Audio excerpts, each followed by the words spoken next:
Newsday continues here on One News Now. I'm Sean Yao. Healthcare providers are shifting to telemedicine in a bid to decongest hospitals, especially here in Metro Manila. Camille Samonte joins us live from Mandaluyong City for more details. Camille, how does telemedicine work and who are shifting to that platform?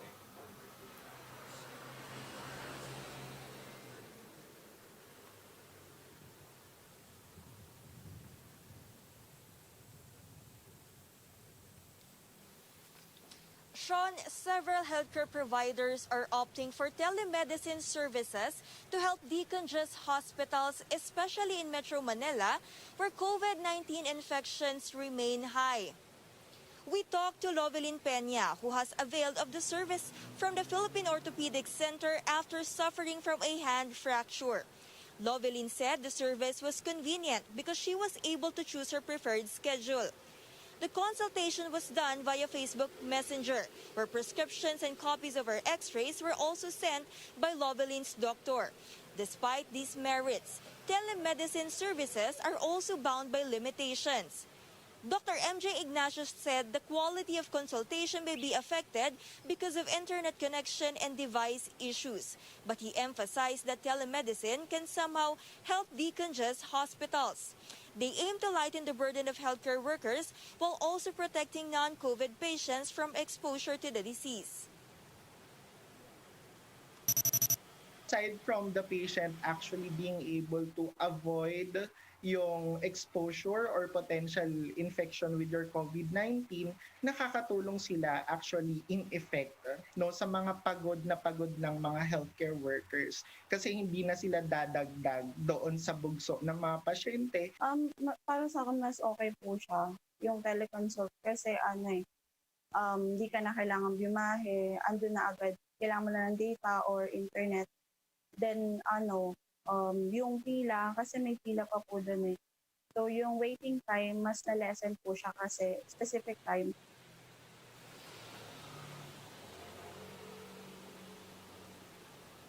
Sean, Dr. Ignacio noted that telemedicine is not supposed to replace face-to-face consultations, but rather a supplement.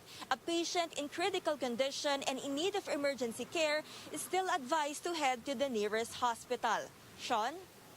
Thank you for that. Stay safe out there. Camille Samonte joining us live from Mandaluyong City. In other news, the Philippine Nurses Association is in favor of moving this year's nursing board exams to an earlier date. PNA President Melbert Reyes says that this will enable newly minted nurses to assist in the country's COVID-19 response as soon as possible. On Wednesday, the Health Department and the IATF proposed to move the licensure exams to June in order to augment the health workforce across the country. Recall that much earlier, the Professional Regulatory Commission, or PRC, had postponed the May exams to November due to a rise in COVID-19 cases. We really need manpower eh.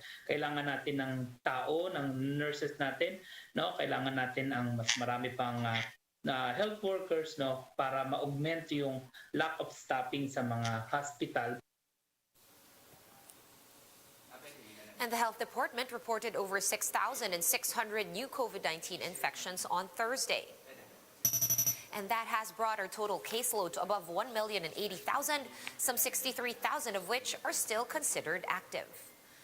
Meanwhile, 191 deaths were confirmed overnight, pushing the death toll to nearly 18,000.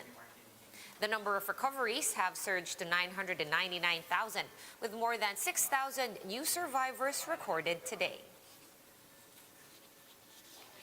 And the National Police will officially welcome its new chief, Lieutenant General Guillermo Eleazar, on May 8. Mean Los Baños joins us live from Pasig City for the details. Hi, Mean. What was the sentiment of senators and Malacanang on this new appointment?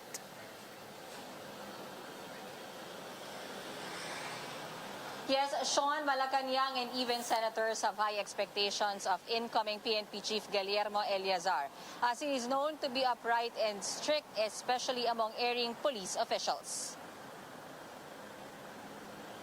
Pala spokesperson Harry Roque said President Duterte is expecting a lot from the newly appointed PNP chief, Roque expressed confidence that Eleazar can keep up with the challenges now and in the months to come. Former PNP Chief Senator Bato de la Rosa believes that the PNP is in good hands as Eleazar is an excellent choice. De la Rosa explained that he has the leadership qualities that would elevate the professionalism in PNP. Senator Ping Lacson, who is also a former head of the National Police, has an advice to Eleazar. Lacson said he should start with internal cleansing and instill discipline without exception. When asked if a good-looking chief would help the public regain its trust for the police, Lacson answered in jest, saying it is indeed a factor based on his own experience. Senate President Tito Soto agrees with that at some point it will help the institution in its campaign for integrity. Sean Eleazar says it is a rare opportunity to be appointed as PNP chief. However, he accepts the challenges and high expectations of the Filipino people. Sean? Thank you for that update. Manlos Baños joining us live from Pasig.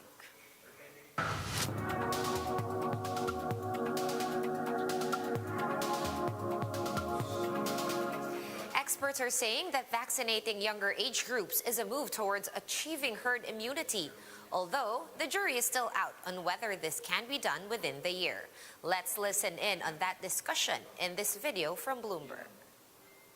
Well, if we're going to get cases down from the tens of thousands that occur every day, we need to have more of the population vaccinated, more population level immunity. And as we get to children, the older child groups, 12 to 15, are groups that are in extracurricular activities where you see them spreading it. So you will likely get a benefit in terms of closer to herd immunity, more population level immunity, and decreased cases as we get 12 to 15-year-olds. And it will help some of those schools that have been holding out and not going to full in-person learning have less obstacles in their way to do it. So I think this is a good step forward, and I think we'll probably see even younger age groups approved, but probably not until 2022.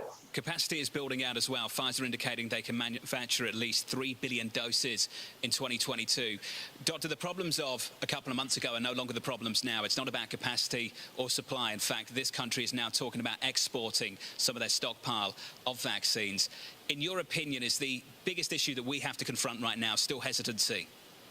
Yes, that's the biggest issue by far. We're basically hit a wall where we're seeing vaccines dip, to 1 million and probably lower than 1 million. People who have gotten vaccinated, the early adopters, those are people who are really enthusiastic about the vaccine. Now we're kind of hitting that vaccine hesitancy, people on the fence, and there are people who are opposed to the vaccine. So we're kind of going at a much slower pace now. I think the Johnson & Johnson pause definitely knocked down the use of that vaccine even after the pause was lifted. So right now we're really just kind of trudging along, getting people vaccinated, but I don't think we're going to see major jumps for some time. It's going to take some time to accrue a large proportion of the population vaccinated, but this 12 to 15 approval will boost that number significantly. People who've gotten vaccinated have had the experience of the second shot, and everyone always calls each other up saying, how are you doing? Because the side effects have got to be pretty well known.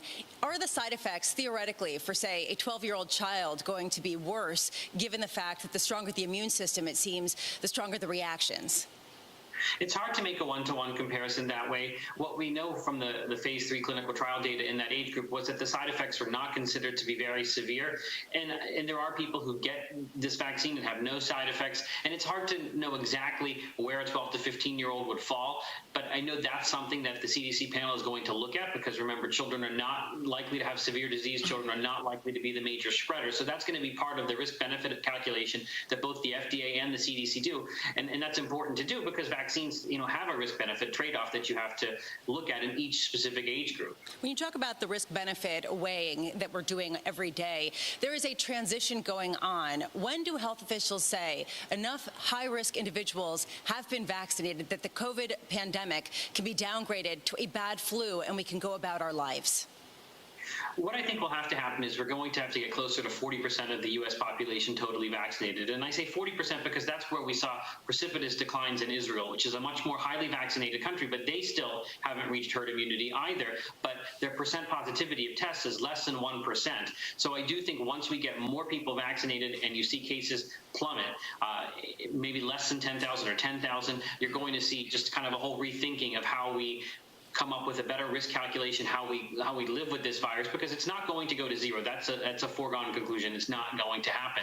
But we will get to a point where this is something that has lost the ability to cause serious disease at the rate that it can. For more updates, visit News 5, The Philippine Star, and Business World online. Visit our website, onenews.ph, for more in-depth analysis. You can also catch One News on the Signal Play app.